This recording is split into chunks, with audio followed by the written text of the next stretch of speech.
तो संभल के चंदौसी में बावड़ी की तलाश में 21 दिसंबर से ही खुदाई का काम जारी है और अब तक 20 फीट से ज्यादा की खुदाई भी हो चुकी है।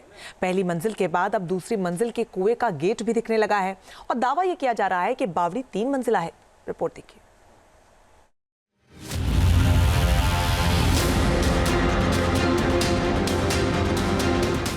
बावड़ी की खुदाई के दौरान खुला नया राज।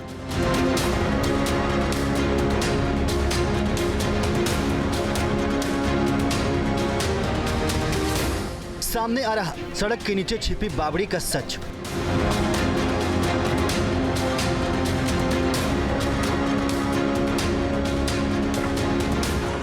संभल के चंदौसी में मिली प्राचीन बावड़ी की खुदाई में एक के बाद एक कई राज खुल रहे हैं।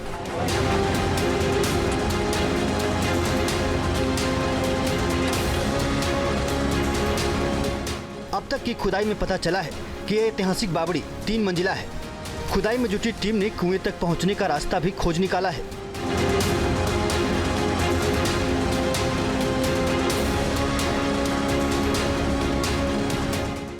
मिट्टी में दबे होने के बाद भी ये बावड़ी बेहद मजबूत हालात में है।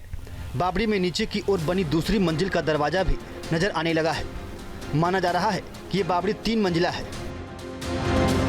दूसरा स्टेप मंजिला जो है दिख रहा है और लोग बाग बता रहे हैं, यहाँ के रहने वाले पूरा जो यहाँ पर ओवर एज लोग हैं उनके कथन अनुसार ये है कि यहाँ पर तीसरी मंजिल भी है। तो अभी तो हम दूसरी मंजिल पर पहुँचे हैं और बहुत ही ज़बरदस्त मलबा भी है और चूँकि मलबा इसको मैनुअली कराना है इसलिए है कि किसी गाड़ी से या किसी मशीन से कराएंगे तो तोड़फोड़ क्षतिग्रस्त हो सकता है। बावड़ी की खुदाई में पूरी सावधानी बरती जा रही है ताकि इसे कोई नुकसान ना हो। बावड़ी का फर्श लाल पत्थर से बना हुआ है। इसका स्ट्रक्चर बेहद सुंदर तरीके से बनाया गया है। बावड़ी कितनी बड़ी है और अंदर क्या क्या है इसे लेकर अभी तस्वीर पूरी तरह साफ नहीं है।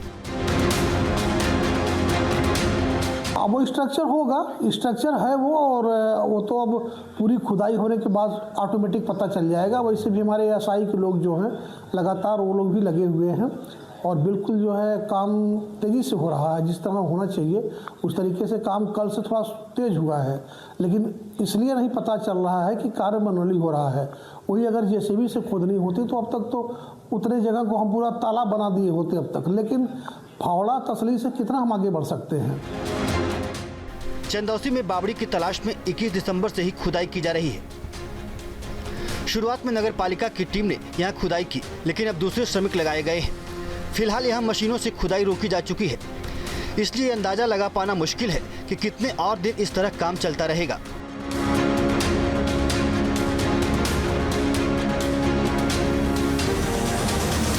टाइम इसलिए लग रहा है कि ऊपर तो हमने मिट्टी उठा लिए, अब नीचे जो है पक्का स्ट्रक्चर है।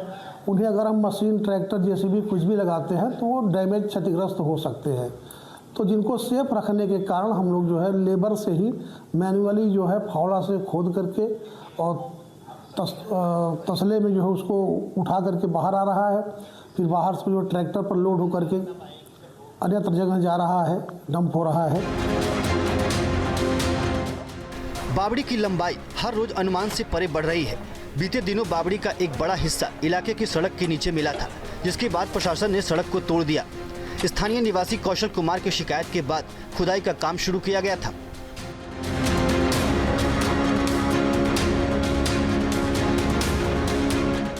जिस तरह से बावड़ी की मूल संरचना मिल रही है, तो शिकायतकर्ता कौशल कुमार ने दावा किया है कि बावड़ी के भीतर एक सुरंग भी है जो पास में ही बने बांके बिहारी मंदिर की तरफ जाती है। दावा किया जाता है कि बावड़ी के ऊपर ही कई घर बने हुए हैं। यानी बावड़ी कितनी बड़ी है इसे लेकर अभी पुख्ता तौर पर कुछ नहीं कहा जा सकता है। वास्तव में ये ऐतिहासिक धरोहर है और दुनिया के सामने ये ऐतिहासिक धरोहर जब निकल के आएगी इसका अलग ही रूप दिखेगा और हम उसके वक्त का इंतजार कर रहे हैं कि कितनी जल्दी इसकी खुदाई समाप्त होती है और इसका रूप जो है ऐतिहासिक रूप है वो दुनिया के सामने उजागर हो। आरोप है कि इस बावड़ी के ऊपर कुछ भूमाफियाओं ने जानबूझकर मिट्टी डालकर बेच दिया था, मगर शिकायत मिलने के बाद प्रशासन ने एक्शन लिया और खुदाई शुरू कराई गई, जिसके बाद ऐतिहासिक बावड़ी दिखने लगी। संभल से सत्यपाल यादव के साथ team news nation. News nation अब व्हाट्सएप पर खबरों की ताजा अपडेट के लिए न्यूज नेशन के इस क्यूआर कोड को स्कैन करें।